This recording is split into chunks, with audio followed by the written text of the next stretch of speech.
O estorno do empenho, ele abrange tanto os empenhos do exercício, assim como aqueles que são de resto a pagar. Não existe uma tabela em 2013 que separa isso. O separador ele é feito pelo tipo de estorno. Cada empenho que é estornado, você tem um identificador. Ele foi estornado por qual motivo? Foi pela classificação indevida da dotação orçamentária? Foi pela classificação indevida do credor?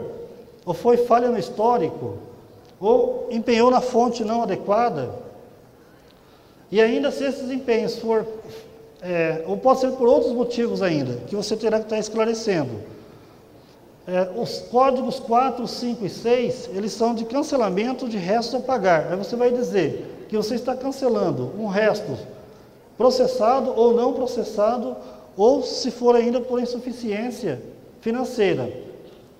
Você só pode cancelar um empenho por insuficiência financeira se ele ainda não estiver escrito em resto a pagar. Tem que tomar muito cuidado com essa utilização do número 7.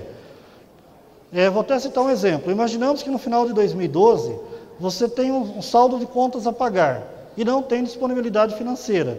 Você só pode cancelar resto a pagar utilizando do código, ou melhor, cancelar empenhos com o código 7, se for os empenhos de contas a pagar de 2012. Agora, se for um resto que já vem de 2011, 2010, jamais você poderá utilizar o 7. Tá? Tome bastante cuidado com esses cancelamentos. Aqui também mora um item que o Secato sempre comenta. Muitas vezes as pessoas fazem o empenho de R$1, enfim, R$2 em nome da Copel, da Sanepar, e deixam reservados ali para ajuste no final do mês. Então isso também fica evidenciado nessa tabela. Tomem, de repente alguém que usa esse critério, tome cuidado. Bom, se você fez um empenho, emitiu um empenho e por algum motivo estornou, significa que alguma coisa deu errado. Alguma coisa não saiu do jeito que você esperava. Além disso, você tem como reverter o estorno. Você vai fazer uma reversão do estorno. Você empenhou, se arrependeu e estornou. Então, o estorno é o arrependimento. No momento seguinte, você se arrependeu de ter se arrependido, né? Aí você reverteu aquele estorno, é como se você tivesse voltado à dotação orçamentária. Então o sistema assim vai possibilitar isso, pessoal, vai possibilitar que você faça essa identificação da reversão do estorno, no entanto, esclarecendo a motivação, tá? Então todas essas tabelas que são de estorno, de reversão, utilizem isso com bastante critério. Sempre formalizem processo, que tenham comissão que assine relatórios, enfim, ou pareceres, para que a coisa fique bem formalizada. Se alguém questionar, você tem elementos materiais para justificar a motivação do estorno, ou até mesmo da reversão do estorno. A liquidação dos empenhos. Agora ficou tudo numa única tabela, seja o empenho normal do exercício ou de resto a pagar. Você não tem mais uma tabela chamada liquidação de empenhos de restos. Isso ficou unificado na tabela de liquidação. Só é importante lembrar o seguinte, que quando você for liquidar o empenho, agora vai aparecer aqui o CPF da pessoa responsável pela liquidação. O responsável seria o CPF do liquidante. Esse liquidante é aquela pessoa que de fato atestou o recebimento do bem ou do serviço. Não é aquele auxiliar de contabilidade que emite a notinha de liquidação. É aquele que é o responsável de fato pelo recebimento, aquele que atesta efetivamente a liquidação. Então é importante que o gestor designe as pessoas através de portaria ou de decreto, de acordo com o costume da entidade, designando quem são as pessoas responsáveis para a liquidação dos empenhos. Isso pode ser por secretaria, por setor, isso tem que ser adaptado de acordo com a realidade de cada município. Então, é muito importante que tome cuidado com essa informação. O liquidante não pode ser simplesmente aquele auxiliar, tem que ser quem de fato recebe o produto. O documento fiscal de liquidação segue o padrão atual. Vocês já trabalham com essa informação hoje. Qual a nota fiscal ou quais as notas fiscais ou documento fiscal que serviu de base para a liquidação do empenho. Então não tem nada de novidade. Apresenta qual a série do documento, qual tipo, pode ser nota fiscal, RPA, enfim. de acordo com a realidade. Inclusive, essa tabela é a mesma que vocês já utilizam atualmente. Foi implementada aqui a série de documento fiscal, que ela ficou tipificada agora. Nós temos, por exemplo, o D1 está representado pelo número 1.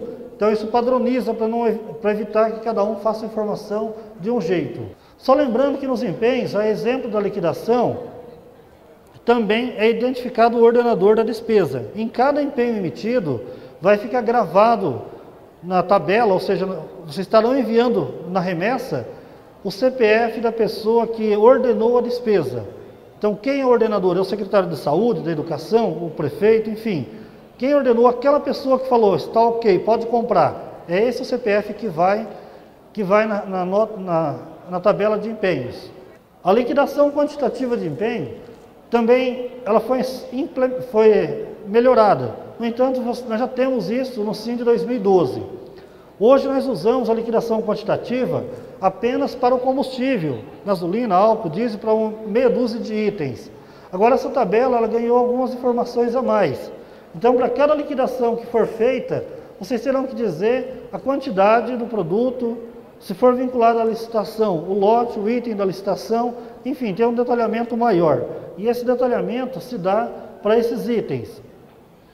Para combustível, despesas com viagem, peças para veículos e equipamentos, material de construção e as demais categorias. Então, a princípio, a gente pretende captar detalhado esses itens.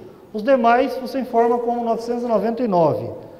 Para quem não está muito não está atuando diretamente na área contábil, essa liquidação quantitativa nada mais é do que a visão de estoque. Se a prefeitura ou a entidade adquiriu 10 unidades de determinado produto, o sistema guarda isso como se fosse entrada para o estoque. À medida em que esse produto é distribuído para os setores, é feita a baixa, a saída do estoque para o respectivo setor. Então ele tem a característica básica de evidenciar o controle de estoque e já é o pontapé inicial para, no futuro não tão distante, trabalhar a questão de custos, porque não tem como você trabalhar os custos sem pensar em controle de estoque, e se você não controlar o estoque por unidades, o custo fica totalmente prejudicado. Então, nesse sentido, essa tabela de liquidação quantitativa visualiza exatamente esse tipo de controle. Então, dentro do item combustível, quais são os que a gente estará controlando? Do número 1, gasolina, etanol, diesel, enfim, até outros combustíveis. Quando não se encaixar em nenhum desses itens, vocês informam aqui os outros. As diárias, adiantamento e demais despesas com viagens. Na parte de peças e consertos de veículos, a gente está incluindo um item aqui, motores para veículos e equipamentos. A gente vai estar alterando isso, que motores, dificilmente é trocado o motor do veículo. Normalmente é feita a retífica. Então a gente vai estar, de repente, até acrescentando um item de retífica de motores, que é o que mais acontece. Pneus também. Com essa informação de pneus, a gente pelo menos vai conseguir visualizar quantos pneus a entidade adquiriu no mês ou no ano. E comparar isso com entidades que tenham, prefeituras que tenham a mesma quantidade de habitantes ou similar. Então vai possibilitar esse tipo de controle. Caixa de transmissão também é um item que a gente vai estar captando detalhadamente. Vejam que a princípio, a gente não vai conseguir abrir esses itens num detalhe, exceto para aquelas despesas que têm licitação. Da licitação tem uma particularidade. Quando você emite a licitação, tem o mapa de preços. Esse mapa, ele se vincula diretamente com a proposta, como o Edson explicou muito bem ontem, com a proposta de preço e com o vencedor. Quando você for fazer um empenho, uma liquidação de um empenho que tem a licitação, vai ter que dizer, na liquidação quantitativa, qual lote, qual item que está sendo liquidado e qual a quantidade. Então, nesse sentido, a gente consegue, a ideia é visualizar o fluxo do que foi licitado em relação ao que foi adquirido, da mesma característica de controle de estoque. Então, já vão mobilizando o pessoal da área de compras para que tenham esse tipo de controle para atender essas particularidades. Eventuais estornos das liquidações, que vocês já utilizam atualmente, o estorno do documento fiscal, estorno da liquidação quantitativa, de repente liquidou um produto que não era o correto, então você tem a possibilidade de estar corrigindo isso. O pagamento também, a exemplo da liquidação, ele passa a ser uma tabela única. Você não tem mais baixa de restos a pagar. Tudo passa pela tabela pagamento quando a despesa paga for de origem orçamentária, seja do exercício ou de anos anteriores. Então, quando você pensar em pagar um empenho, seja ele do exercício ou restos, passa totalmente pela tabela pagamento. Essa tabela pagamento tem a função de identificar o movimento, qual foi a operação bancária que deu suporte para aquele empenho pago. Ou também pode ser que aconteça a inscrição de consignação que tem a mesma característica de um pagamento. O empenho é baixado, porém é feita a inscrição da consignação. Gera-se o passivo financeiro. Então, esse padrão a gente já utiliza atualmente. Só observe o seguinte, que hoje vocês identificam na tabela de AMM pagamento realizado, que é que vocês usam hoje, vocês identificam a conta bancária por um conjunto de informações. A conta bancária que deu suporte ao pagamento. Hoje é visto pelo número do banco, da agência e da conta. São três itens que identificam claramente uma conta bancária. Agora vai ser um pouco diferente. Todo pagamento que for feito vai ter a identificação apenas do código da operação do movimento de banco ou caixa. Qual foi o número reduzido da conta bancária que deu suporte ao pagamento daquele empenho. Então fica um pouco mais simplificado isso também. E esse link com a operação do pagamento existe no módulo tesouraria, no movimento de bancos, no movimento diário de bancos. Então, o módulo tesouraria, ele vai servir para disparar informações para os diversos módulos. Então, a informação que vai existir agora em todos os módulos do sistema relacionado ao financeiro está diretamente ligada a todas as operações bancárias que estão evidenciadas no módulo tesouraria. Observe que aqui também tem o CPF do responsável, o número do documento do responsável. Quem foi a pessoa que autorizou esse pagamento ou que fez o pagamento? Em regra, o tesoureiro. Tem algumas entidades que utilizam alguns critérios um pouco diferentes, mas sempre existe alguém designado para responder pelos pagamentos. Então, essa pessoa é a que vai ser apresentada aqui na relação. Eventuais estornos de pagamento. O movimento do realizável, a partir do mês de janeiro, você utilizará essa tabela de movimento de realizável, exceto para o mês de abertura. O mês de abertura você vai usar apenas o saldo anterior do realizável.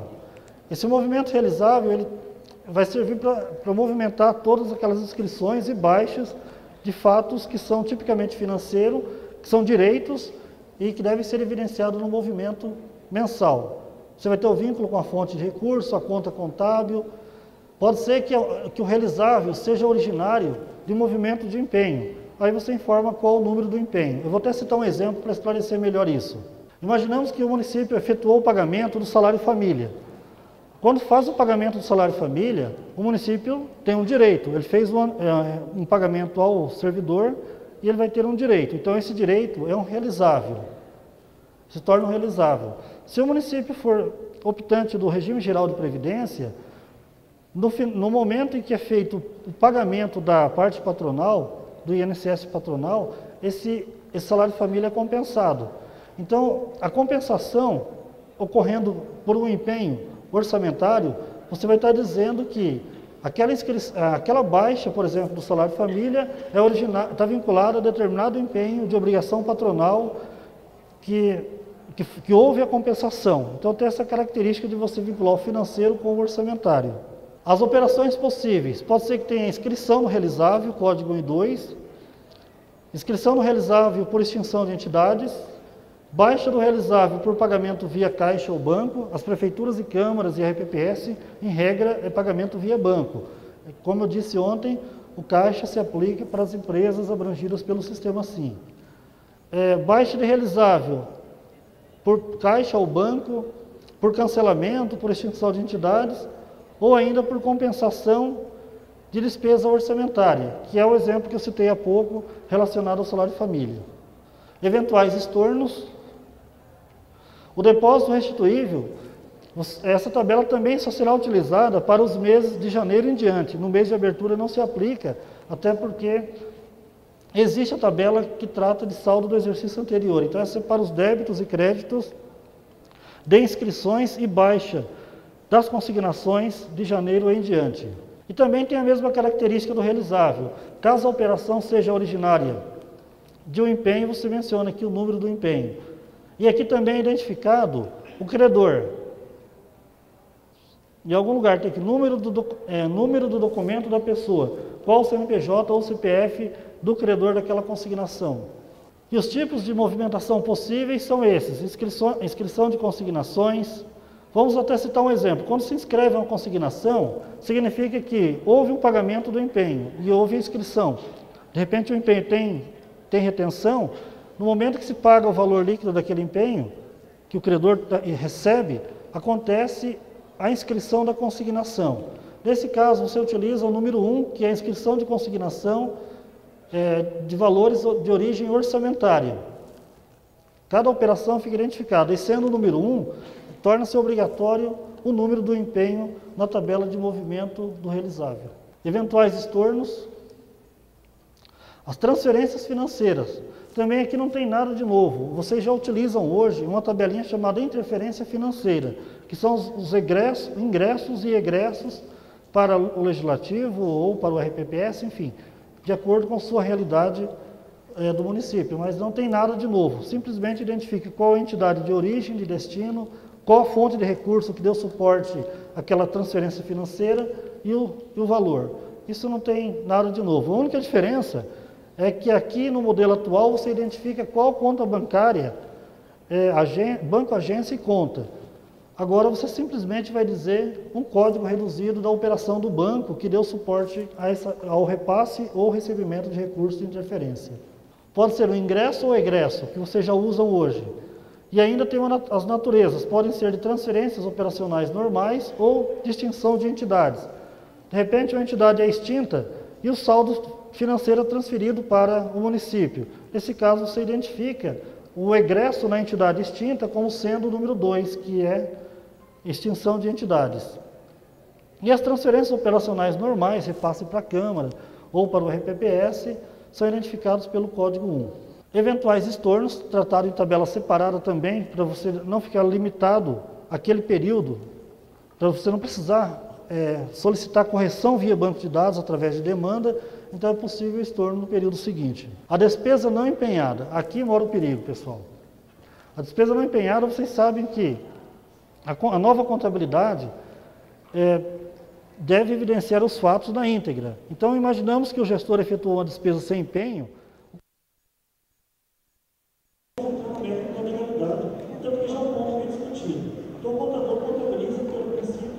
da competência, a responsabilidade de quem deu causa. Porém, havendo essa situação, o contador estará declarando aqui, nessa tabela, além de contabilizar, terá que estar informando como despesa não empenhada. Ele vai dizer qual a nota fiscal, qual o credor, qual o valor, vai dizer, inclusive, qual a dotação orçamentária que deveria ter sido empenhada essa despesa. Veja, eu falei que deveria, se não foi empenhada, então onde deveria? Essa informação é importante para efeitos de apuração ou até de exclusão do caso de ensino, da saúde e assim por diante.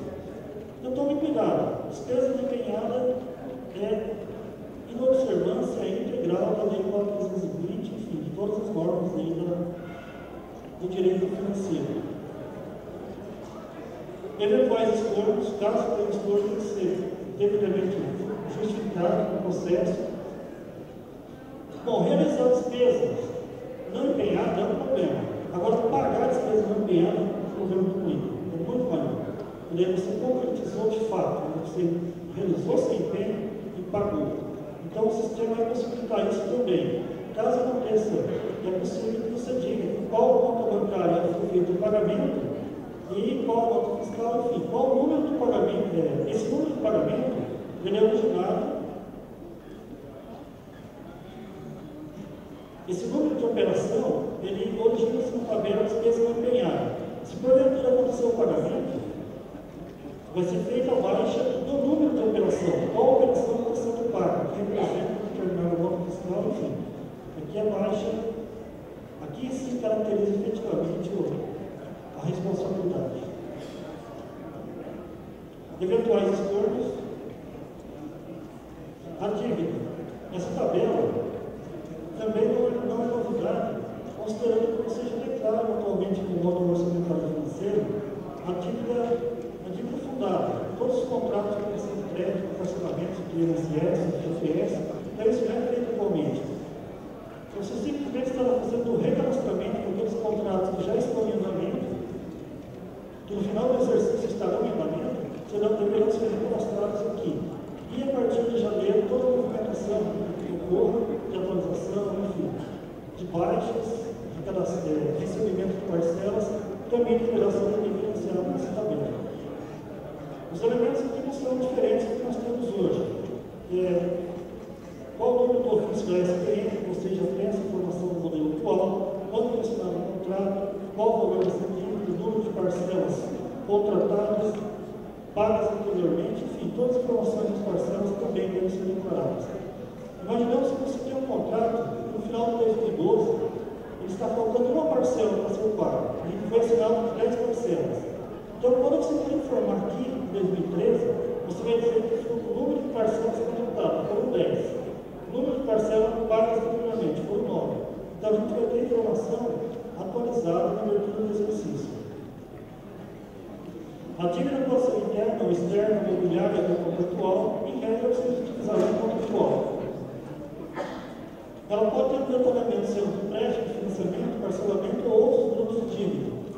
Esses tipos de dívida são mais ou menos seguem o padrão do relatório de gestão fiscal. E aqui as possíveis combinações. A dívida, quando ela for interna, ela combina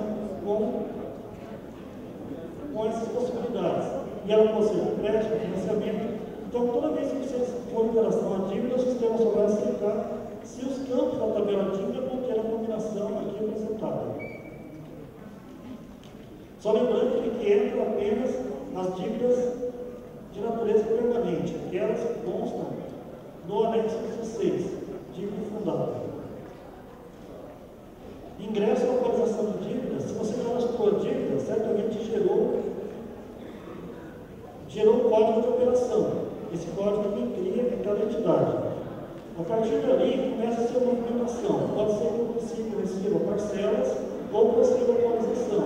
Havendo qualquer uma dessas situações, isso deve ser declarado aqui, tanto para o ingresso quanto para a atualização. E esse ingresso pode ser via caixa ou banco, e ainda pode ser a atualização pode ser tipificada como sendo juros ou outros encargos. Então, nessa tabela aqui, ingresso ou atualização, somos apenas do 1 ao 4. Os 5 e 6 servem para as baixas. Eventuais estornos de atualização ou ingresso.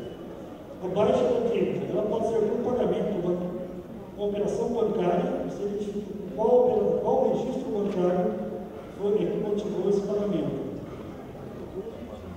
E essa baixa ela pode ser por cancelamento ou por financiamento.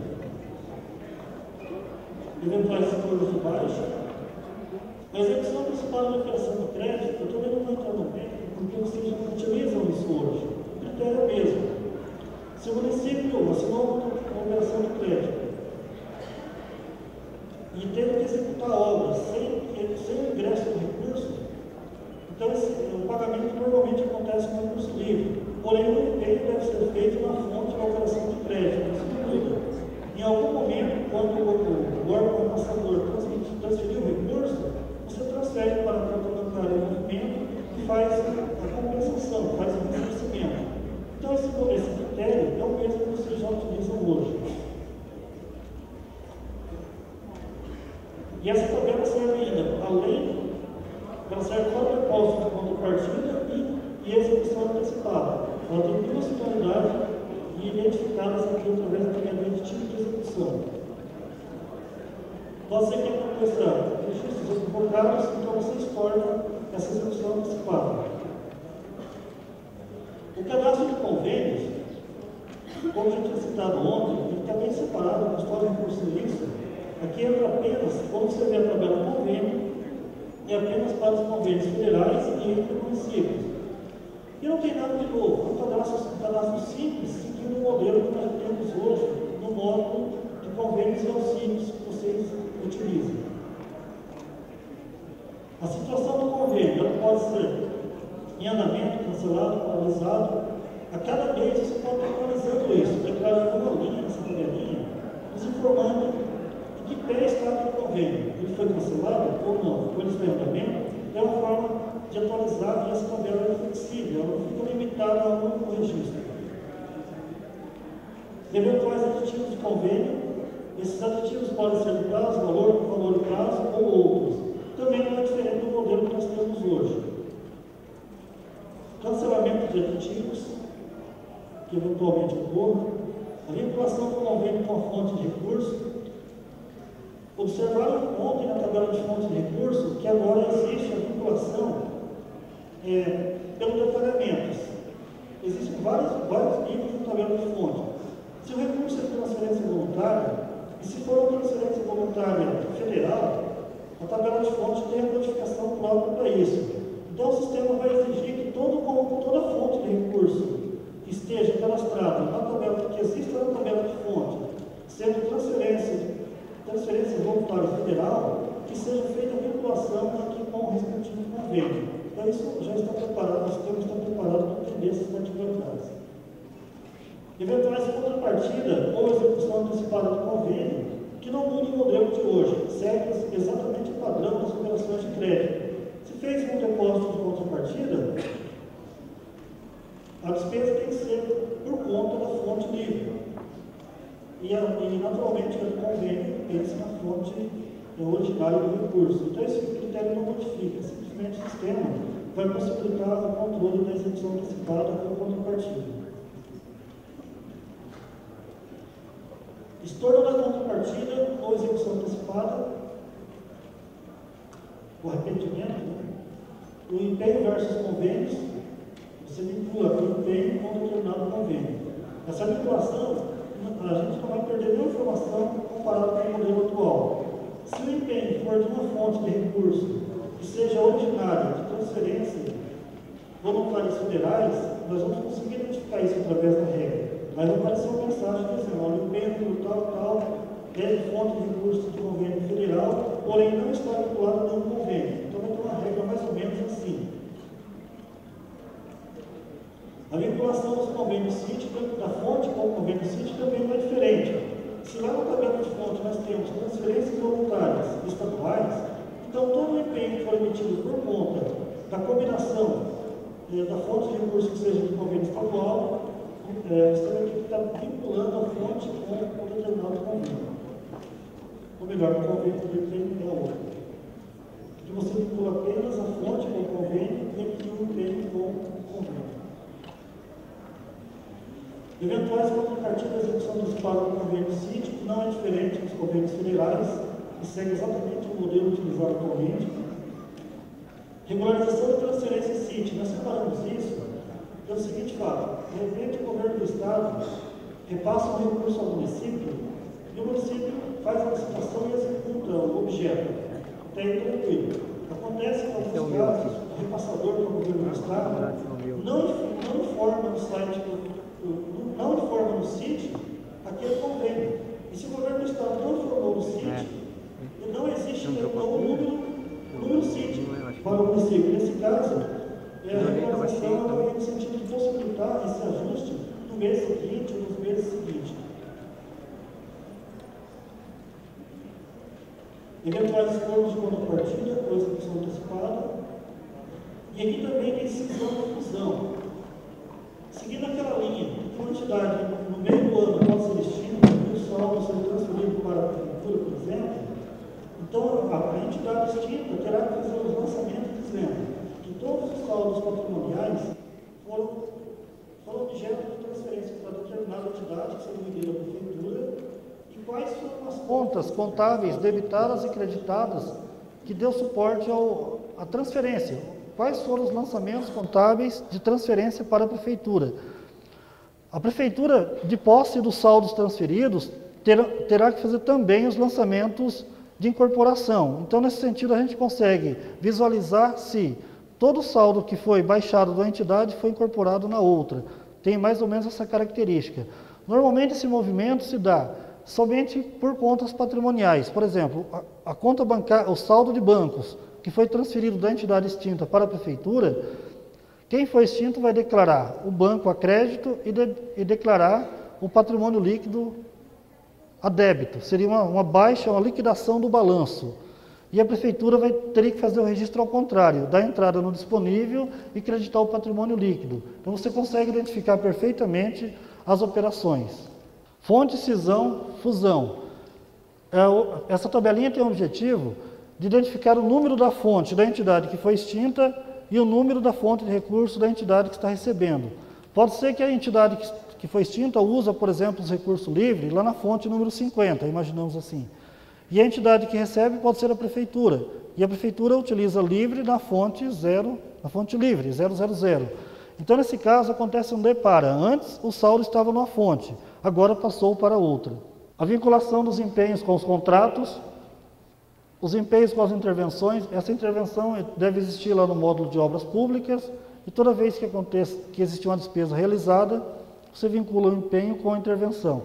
Isso já existe hoje, porém diretamente na tabela de empenhos. As diárias também não teve nenhuma novidade, é um controle que é identificado no momento da liquidação do empenho, quantas diárias estão sendo liquidadas, qual o valor de cada diária, e acrescentamos aqui o código do IBGE. Então nós temos aqui o código do IBGE, que é uma informação que não tínhamos no modelo atual. Aqui cada pessoa informava de uma forma, um informa o município de Curitiba escrito de um jeito, o outro escreve de outro, então não tinha como a gente promover pesquisa. Agora você vai ter que dizer qual o IBGE do município de destino daquela viagem.